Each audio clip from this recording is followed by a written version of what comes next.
आप देख रहे हैं मुल्क का सबसे ज़्यादा देखा जाने वाला न्यूज़ चैनल सच्चाई न्यूज़। ऑनलाइन वकला खे तालीम ॾियो था, लायर्स स्टूडेंट्स खे तैयारी करायो था, और उहो कीअं सिस्टम आहे ऑनलाइन? अदा हिन में जेको आहे असां ऑनलाइन तालीम जे लाइ असां जेको आहे लीगल एजुकेशन जेका आहे उहो 3 क़िस्मनि जी हूंदी आहे। हिकु हूंदी आहे जुडिशरी जी तयारी, हिकु हूंदी आहे लॉ कोचिंग, ऐं हिकु हूंदी आहे अॼुकल्ह लॉ गेट हले पई, ग्रेजुएशन असेसमेंट टेस्ट। त उन्हनि जी असां तयारी कराईंदा आहियूं 3 शयुनि जी।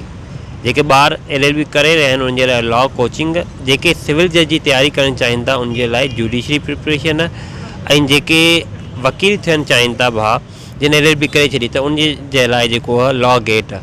त हिन जी जेका असां तयारी कराईंदा आहियूं ऑनलाइन ईअं कराईंदा आहियूं त हिकु ईंदी आहे ऐप जेका असां चवंदा आहियूं ज़ूम ऐप, उन ते असां जेको आहे क्लासिस वठंदा आहियूं ऑनलाइन। उनमें जेको आहे असां हिकु WhatsApp ग्रुप ठाहींदा आहियूं, छोकिरियुनि जे लाइ अलॻि ऐं छोकिरनि जे लाइ अलॻि। छो जो अॼुकल्ह जो जेको दौर आहे उनमें छोकिरियुनि जी प्राइवेसी लाज़मी आहे, त उन जे करे छोकिरियुनि जे लाइ अलॻि आहे ऐं छोकिरनि जे लाइ अलॻि आहे। पोइ उन ॿिन्ही ग्रुप्स में असां ज़ूम जो जेका ऐप आहे उनजो लिंक मोकिलींदा आहियूं। लिंक मोकिलण खां पोइ जेको आहे उन लिंक ते शागिर्द क्लिक कंदा आहिनि ऐं क्लास जॉइन कंदा आहिनि, जंहिंमें असां जेका शइ पढ़ाईंदा आहियूं उहा शइ स्क्रीन ते बि ईंदी आहे ऐं पोइ उहा असां सम्झाईंदा आहियूं ॿारनि खे। अगरि कंहिंखे को उन में सुवालु हूंदो आहे त हू असांखां उन वक़्तु पुछी सघनि था। अच्छा, जेकॾहिं कोई स्टूडेंट अवांजे अकेडमी में लायर जी तालीम हासिलु करण जे लाइ कोई अप्लाई करणु चाहे, दाख़िला वठणु चाहे, त उनजो छा तरीक़ेकार आहे?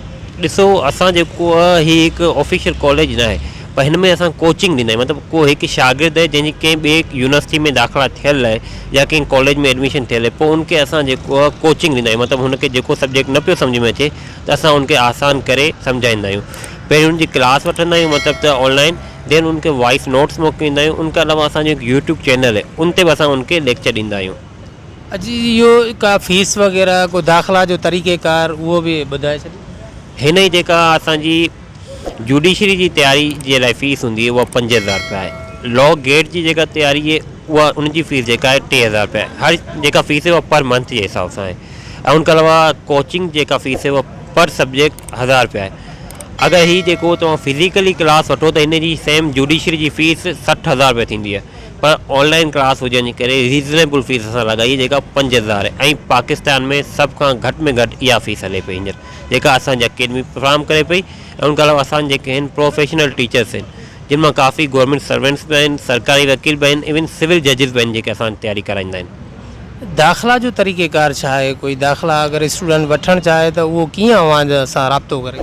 उहो जेको असांजो कॉन्टेक्ट नंबर आहे 0336 8061 339, उन ते कॉल कंदो। उनखां पोइ जेको असां उनखां उनजी इंफॉर्मेशन वठंदासीं त हू छा जी तयारी करणु चाहे थो, देन उनजी असां रजिस्ट्रेशन कंदासीं ऐं हू असांखे एडमिशन फ़ीस ॾींदो, जेका अगरि जुडिशरी तयारी आहे त 5000 रुपया, अगरि लॉ गेट आहे त 3000 रुपया, ऐं अगरि को स्टूडेंट आहे जेको लॉ कोचिंग वठणु चाहे थो त पर सब्जेक्ट 1000 रुपीज़ जमा कराईंदो। पोइ उनजी एडमिशन थी वेंदी ऐं असां जेको आहे उनखे WhatsApp ग्रुप में ऐड कंदासीं, देन उनजी जेका आहे ज़ूम ते ऑनलाइन क्लास हलंदी। इहो स्टूडेंट जेको आहे उहो एट ए टाइम जेका दाख़िला फ़ीस ऐं पर मंथ फ़ीस जेका महीने जी फ़ीस आहे उहे 2 फ़ीसूं एडवांस में जमा कराईंदो या सिर्फ़ु दाख़िला फ़ीस ॾेई उनजो क्लास स्टार्ट थी वेंदो? न, दाख़िला फ़ीस न हूंदी हिन में। मतिलबु हिन में इहो आहे त तव्हां एडवांस मंथली फ़ीस ॾींदा आहियो, उनखे असां एडमिशन फ़ीस या रजिस्ट्रेशन फ़ीस जो नालो ॾेई छॾियो आहे, त मतिलबु तव्हां ते का बि दाख़िला फ़ीस न आहे लागू। ठीक है, वॾी महिरबानी। खैर नाज़रीन, मज़ीद ख़बरें और अपडेट्स के लिए देखते रहिए सच्चाई न्यूज़। आप हमारी ख़बरें किसी भी वक्त यूट्यूब, ट्विटर और फेसबुक पेज पर सच्चाई न्यूज़, स्पेल है SACHAI स्पेस NEWS, लिखने के बाद सर्च करके देख सकते हैं।